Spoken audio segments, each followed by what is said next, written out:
Eu tenho certeza que você não vai ficar nesse vídeo porque você não gosta de orar. Ó, Deus tá vendo, hein? Pessoal, hoje a gente vai falar sobre oração. E esse vídeo, ele é um complemento de dois vídeos que você tem que ver nessa ordem. Primeiro você vai ver o vídeo sobre como fazer o devocional. 6 dicas para fazer o devocional. Depois, como aspecto essencial para estar dentro do seu devocional, que é a Bíblia, obviamente, você vai ver um vídeo sobre 8 dicas de como ler melhor a Bíblia. E depois, o outro aspecto que não pode ser negligenciado na vida devocional, que é a oração, que a gente vai falar hoje sobre 3 coisas que você precisa saber sobre oração. A primeira, talvez seja muito importante a gente começar definindo o que é oração. Nada melhor do que definir o tema sobre o que a gente quer falar e tentar te estimular a fazer a partir desse vídeo.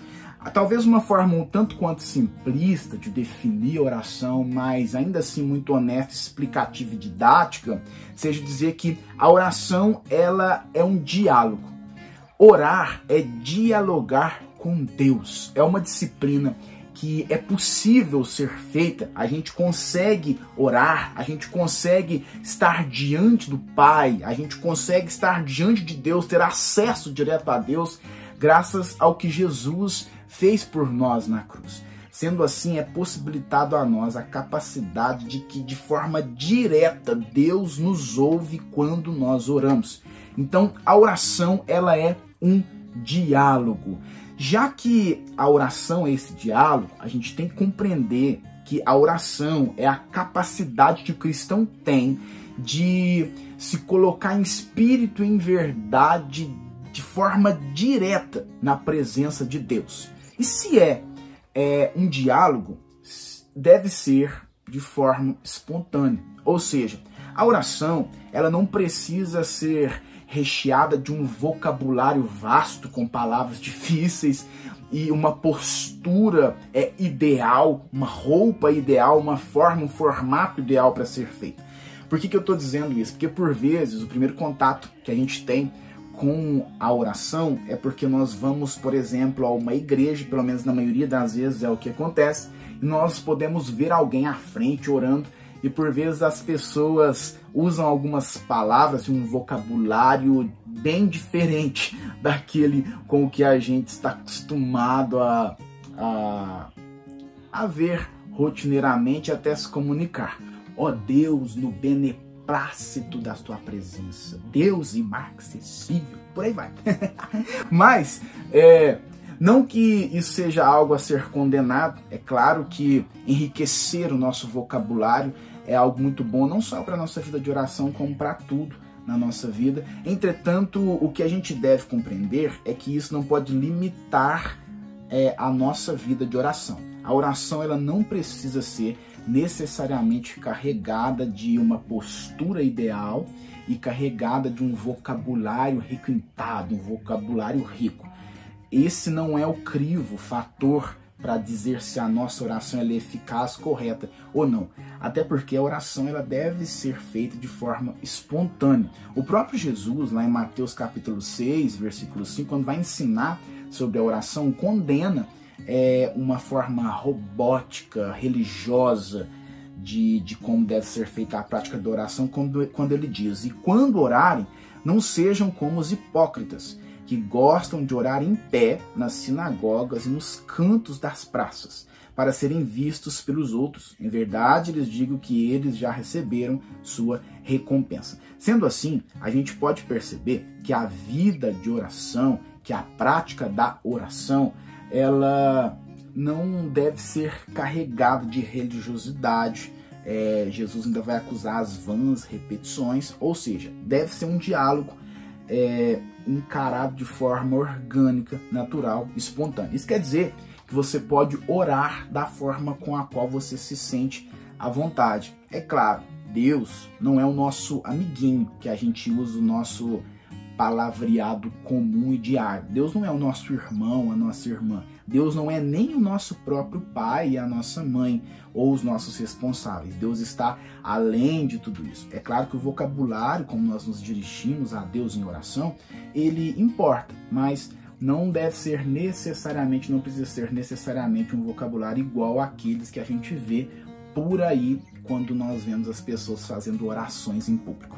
A oração deve ser, ainda definindo o que é oração, a oração a gente deve ainda compreender que ela é um ato de fé. Em Hebreus capítulo 11, versículo 6, o autor aos Hebreus vai dizer assim: de fato, sem fé é impossível agradar a Deus, porque é necessário que aquele que se aproxima de Deus creia que ele existe e que recompensa os que os buscam. Talvez o nosso maior desafio na vida de oração vai ser passar a vida toda orando, passar longos anos, datas e períodos orando e não ver nada acontecer. Já que nós não podemos tocar e ver a Deus, nós temos que compreender que a oração ela é um ato de fé e não é feita só porque coisas sobrenaturais, miraculosas e milagres vêm à nossa mão por meio dela. Então, a oração, ainda definindo o que é oração, ela é um ato de fé. E por fim, a oração ela deve ser feita, a gente não pode esquecer, no nome de Jesus. Olha o que diz em Hebreus capítulo 10, versículo 19. Portanto, meus irmãos, tendo ousadia para entrar no santuário pelo sangue de Jesus. Talvez isso possa parecer óbvio, mas por que é muito importante falar acerca disso? Não existe outro nome, um ser, uma pessoa, uma unção, uma graça, um poder em um título, em um homem ou em qualquer outra pessoa. O poder da oração não está naquele que ora, está no nome de quem nós oramos, que é Jesus. Então, a primeira coisa que você deve compreender acerca de oração é o que é oração. Orar é um diálogo, é um ato de fé, deve ser feito e é feito no nome de Jesus e de forma espontânea. Segunda coisa, qual deve ser o conteúdo da nossa oração? Qual deve ser o conteúdo da oração? Como orar? Essa é uma pergunta comum. E como orar? Talvez nos seus momentos de oração, em primeiro momento, você deva começar orando, expressando louvor e adoração a Deus. Então, nos primeiros segundos, minutos, você começar a orar, quando for praticar a disciplina da oração, comece fazendo isso. O que é louvar? Louvar é exaltar a Deus por suas obras e pelo seu caráter, é reconhecer quem Deus é. E adorar é se prostrar diante de Deus em humildade, se render, se mostrar totalmente submisso a esse Deus ao qual você ora. Então, em um primeiro momento, qual deve ser o conteúdo da oração? Deve ter louvor e adoração, depois pode ser seguido de um período de ações de graças, ou seja, de gratidão. Depois de reconhecer quem Deus é, talvez o ideal e o melhor caminho a seguir seja de agradecer a Deus por suas ações a seu favor. Isso não é muito difícil e talvez aí já tenhamos bastante tempo para orarmos, já que Deus tem sido providente em tantas áreas da nossa vida. Até em áreas que a gente às vezes não percebe, mas quando estamos nesse tempo de oração, a gente consegue perceber e notar melhor o que Deus faz por nós. Depois, de agradecer, pode entrar em um período de confissão de pecados. E aqui o interessante, às vezes as pessoas dizem, olha, Deus perdoe todos os meus pecados, amém. Mas o interessante é que, porque esse período de confissão de pecados deve ser destacado, é o fato de você ter que verbalizar de fato para Deus as suas práticas que vão contra a vontade de Deus. Verbalizar, falar mesmo, falar sobre aquelas coisas mais obscuras que você tem capacidade e tem feito, sabe? Aquelas coisas que estão na sua mente, no seu coração. Esse período de confissão de pecados é um período onde nós somos confrontados e temos coragem de dizer para Deus, mesmo Ele já sabendo tudo que nós fazemos, a gente poder perceber e ter essa coragem de dizer, de verbalizar, de falar com os nossos lábios acerca da perversidade da nossa mente, do nosso coração. Depois pode entrar em um período de intercessão. Aqui é pedir a Deus por outras pessoas. Sempre tem alguém você conhece que precisa de oração. Então, aliás, melhor dizendo, todos precisam de oração. E sendo assim, você pode usar esse período de intercessão para isso. E por fim, caminhar para um momento de súplica, que é apresentar a Deus as suas necessidades pessoais, o que também não é pecado. O pecado talvez seria colocar Deus na parede como se ele fosse obrigado a cumprir os seus desejos, suas vontades. Mas a Bíblia nos dá respaldo para pedir a Deus conforme a sua vontade. Então, talvez essa seja o segundo ponto sobre oração.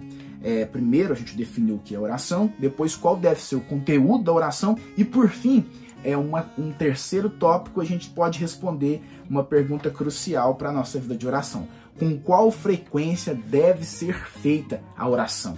Com qual frequência eu devo orar?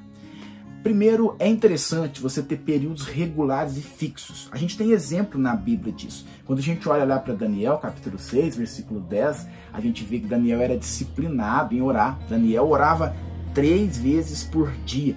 Quando a gente olha para Atos capítulo 3 e Atos capítulo 10, você vê que na igreja primitiva, um dos hábitos onde você mais vai ver no livro de Atos dos Apóstolos é a vida de oração daqueles homens. Eles tinham horário para orar. É interessante que você tenha um período, um horário regular, fixo. É claro que a correria da vida nem sempre nos dá essa acessibilidade, mas o ideal é priorizar. Não importa se é de manhã, se é à noite, se é à tarde, mas o importante é ter um horário fixo para fazer isso. Você pode também orar, talvez, em períodos especiais. Por exemplo, apesar da nossa vida rotineira de oração, você pode ter momentos onde você vai ter dias onde você vai dedicar mais tempo à vida de oração. Quando Jesus ele foi escolher os apóstolos, por exemplo, e a Bíblia diz que ele orou a noite inteira. Então, para que a gente não leve aquela vida devocional fria, apenas de ter aqueles 10, 15 minutinhos todos os dias naquele mesmo horário, é necessário a nossa vida de oração ser carregada de desafios também. Às vezes a gente orar por mais tempo, se desafiar, como aquele atleta que quer bater os seus recordes todos os dias. E por fim, a frequência da nossa oração deve ser feita continuamente.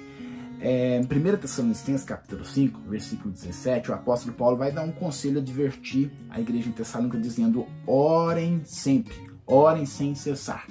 O que é orar sem cessar? Orar sem cessar talvez seja usar todos os pequenos segundos do dia na sua mente e até com seus lábios, podendo orar por tudo, agradecer por tudo, reconhecer Deus em tudo, em todos os momentos da sua vida.